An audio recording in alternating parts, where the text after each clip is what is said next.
There's absolutely loads of choice when it comes to cloud gaming platforms, and at first it can be a bit of a minefield understanding which one's going to be best for you. So in this video, we're going to cover off some of the pros and cons of the different cloud gaming platforms that are available at the moment, and discuss one of the reasons why you might want to go for one in particular over one of the others that's available. Now, for simplicity's sake, we're going to be focusing on what we see are the big three, which is Google Stadia, Nvidia GeForce Now, and Microsoft xCloud. Granted, there are other platforms out there, but they get a little bit more complicated, and a lot of those haven't quite launched yet, like Amazon Luna. So let's get on with the comparison and discuss some of the reasons why you might want to consider one platform over the other. Now, first up, we just want to say that actually cloud gaming is one of those things that you can really mix and match because it has relatively low cost when it comes to actually starting things up. There's no reason to pigeonhole yourself into using just one of the cloud gaming platforms. You can use all three, or you can use all of the different platforms available to you. You know, whatever works for you. There's already one of those things that we're starting to see where you get those fans of the different platforms just absolutely swearing by just one and not opening their eyes up to using different ones. So just bear that in mind when we go through this video. There will be some that will be better for you and some of those that you'll be able to get more value out of. But at the end of the day, there is no harm in having one or two or even three of them because there's a relatively low cost for actually getting these things started. So to kick things off, let's go off with Google Stadia. Now, this is one that we'd kind of written off pretty much until recently, and we've started to use it. In our opinion, Google Stadia is probably the best one to go for if you don't already have any legacy games or any platform that you've already been using. So if you're relatively new to gaming, or if you don't have that legacy hardware and legacy games library, then Google Stadia might be the one to go for, and we're going to explain the reasons why. First up, out of all three of the different cloud gaming services that we've used, Google Stadia was probably the smoothest. It delivered an outstanding gameplay. There was no dropped frames, no input lag or anything like that. Gameplay looks smooth. It looks as though we're playing it natively on the device that we're streaming it to, and overall that experience was just fantastic. It also works the most like a traditional game store, so you've got two options when it comes to Google Stadia. You've got the free option and then you've got the pro version. Now the pro version means that you're paying a subscription each month, which is $8.99 currently, and what that entitles you to do is you get a higher quality of stream, so you can stream up to 4K, and also as well you'll get a selection of free games that are given out to the Google Stadia Pro members. Now these free games are pretty good. We've seen things like Resident Evil 7 on there was Jedi Fallen Order. There's been some really good games that have come out each month, so it is sometimes worthwhile paying that little bit extra for if this is going to be your one thing for gaming. However, the free option is nothing to turn a blind eye to. So how that works is you'll be limited to 1080, which is still pretty great for most use cases. But how the games library works is you choose one you want to buy, you buy it, and then you can stream it to any of your different devices that support Google Stadia. Now this works very much like the traditional console experience. You buy the game and then you can just play it. There's no monthly fee involved with that, and you'll be able to stream it to your mobile device, your tablet, your TV, whatever you want to stream it to, and you'll have access to those games that you've already purchased, which is a pretty big win. So when it comes to a traditional console-like experience, Google Stadia is probably the closest one to go for. In terms of load times, they are incredibly fast as well. So out of all three of the platforms that we've used, Google Stadia definitely had the fastest load times in terms of getting into the game literally from the load screen, which is pretty fantastic. Now, although a lot of people have been throwing around that Google is going to kill off Google Stadia, it seems to be going pretty strong at the moment, and we've seen some pretty big upgrades recently. They're getting a lot of day one releases, which is fantastic to see. And finally, they've brought across a TV app, which is available on Android TV and Google TV as well. So you'll be able to play on a wider range of different devices. So if you want to play on the big screen, you can finally do that. So thank you so much, Google. It's about time. There are a few limitations to consider when it comes to Google Stadia, and the first one is the games library. It's not the biggest one out there, and there's definitely a little bit better elsewhere if you're willing to look. So have a browse through their library before you jump into Google Stadia, see if the games that you want to play are available, and if they are, then great, and if not, then maybe consider one of the other platforms. But again, like we said at the beginning, you can still mix and match. So if some of the games are on Google Stadia, you can buy them on that and stream to Google Stadia, and then play the games that aren't available on other platforms. The world is your oyster. So to sum up with Google Stadia, if you are pretty much brand new to gaming and the platform and just cloud gaming in general, then Stadia might be the one to go for. If you don't already have legacy hardware or legacy applications that are available through something like Nvidia GeForce Now, then Google Stadia is maybe the one to lean towards. It's simple, it's really easy to use, there's no linking up of different libraries. You just sign in with your Google account, hit play or buy your games, and you are ready to go.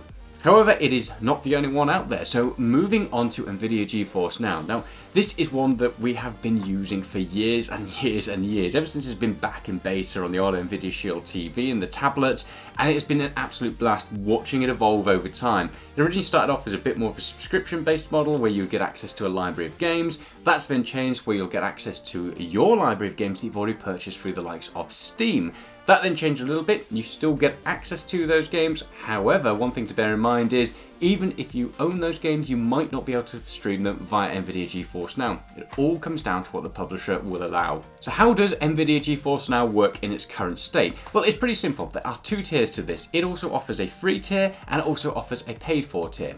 Now that paid for tier is $8.99 a month currently, but what that will give you access to is ray tracing, which makes your games look a little bit nicer, and it also gives you priority when it comes to queue times. That is one thing to bear in mind with Nvidia GeForce Now, especially on the free tier, that you might experience queues and wait times to get into your games. Now, in our experience, it all depends on how popular that game is. A lot of the less popular games we got straight in, even on the free tier, but some of the more popular games like Cyberpunk 2077 at launch, there were definitely wait times. However, it rarely became an issue, so I wouldn't worry about it too much. The free tier will give you up to an hour of play and then it'll kick you out of the session. However, once you reload it again, you can play as many times as you like, just for up to an hour. You might also experience queue times as well, so that is something to bear in mind. But apart from that, it's very, very similar to the paid for tier. Now, the kind of person that Nvidia GeForce Now is going to be for is for those of you out there who already have a large library of games on the likes of Steam or Epic Games Store. So if you are a previous PC gamer and you already purchased a lot of different titles, then Nvidia GeForce Now becomes a massively great value proposition. Now, chances are if you already have a decent library of games, then you probably already have some decent hardware to power those as well. However, for those of you who are kind of looking for a stopgap because you can't get your hands on a new graphics card or your hardware has just kind of gone defunct and you can't play some of the latest games, Nvidia GeForce Now is a really good way to do this. It's also pretty handy as well if you want to be able to play on a tablet or a mobile device away from your computer if you're out and about, or if you want to play that around the home, then you'll be able to do that for up to an hour on the free tier or for up to 6 hours on the paid for tier. When it comes to stream quality, Nvidia GeForce Now is very, very close to Stadia, and depending on the time of day and how far away I am from my Wi-Fi, we've not really had any issues with that. It played Cyberpunk 2077 much smoother than it actually played on my hardware at home, so Nvidia GeForce Now was a great way to experience that game. It's not quite as good quality, in our opinion at least, or in our testing, as Google Stadia. However, it is very, very close, and most times you can barely even tell.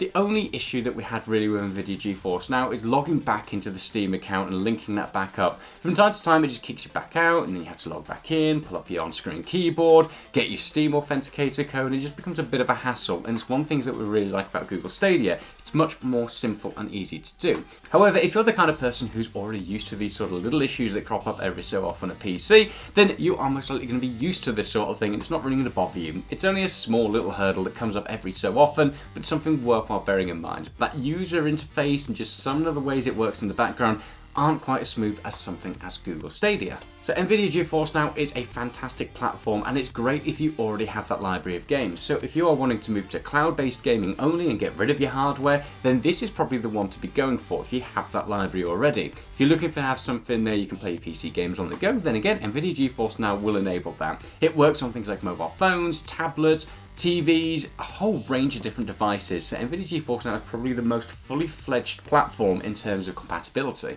Now granted, you don't get any free games included with this, you don't get the perks of the monthly subscription like you would on Google Stadia. However, there is definitely a much larger library of games available to you because you're able to get them through the likes of Steam and Epic Games Store.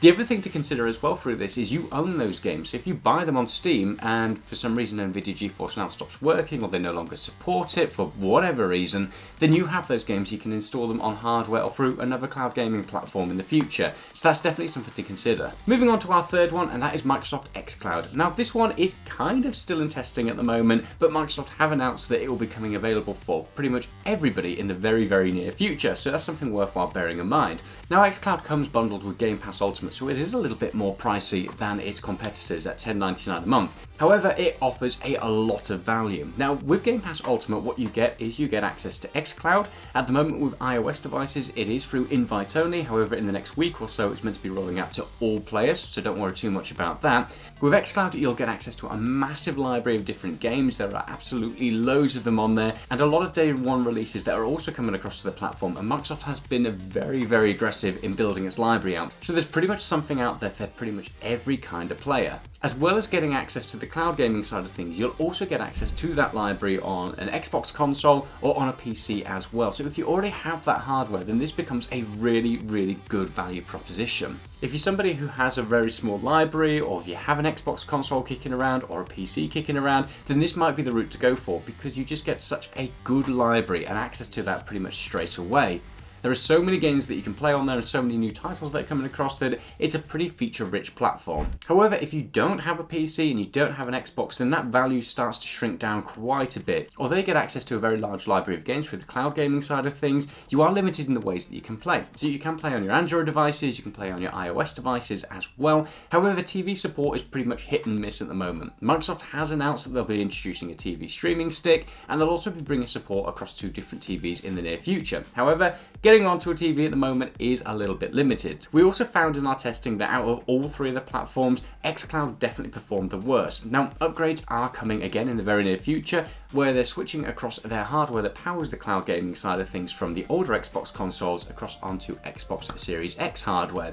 So things will be getting a lot faster in terms of load times and quality. However, at the moment, it's just not quite there in comparison to Nvidia GeForce Now or Google Stadia. So when it comes to Microsoft xCloud, I would say this is the one to go for if you're already bought into the Xbox ecosystem or PC ecosystem. It offers an absolutely massive amount of value for money when it comes to being bundled with all of those different propositions and ways to play games. However, if it's just cloud gaming on its own, it's probably the worst one out of the bunch, just because it costs more and you don't get all of those extra benefits. And also the streaming side of things just isn't quite up to scratch compared to the others out there at the moment. Now that gives a very brief and simple overview of all 3 of the different cloud gaming platforms that we are really bought into and have done a lot of testing on in recent months. Obviously a whole range of different pros and cons to each one of those, and like we said at the beginning, it's just worthwhile mixing and matching. There is no harm in having Google Stadia if it's got some of the games on there that you want to play on, but then using Nvidia GeForce Now to kind of build up that library. If you already have an Xbox and a PC, then maybe xCloud is going to be the thing for you, so it's worthwhile bearing that in mind when you make your decision. One of the great things about all of these platforms is they all come with pretty much a free trials. So with Stadia and GeForce Now, you'll get free options for that,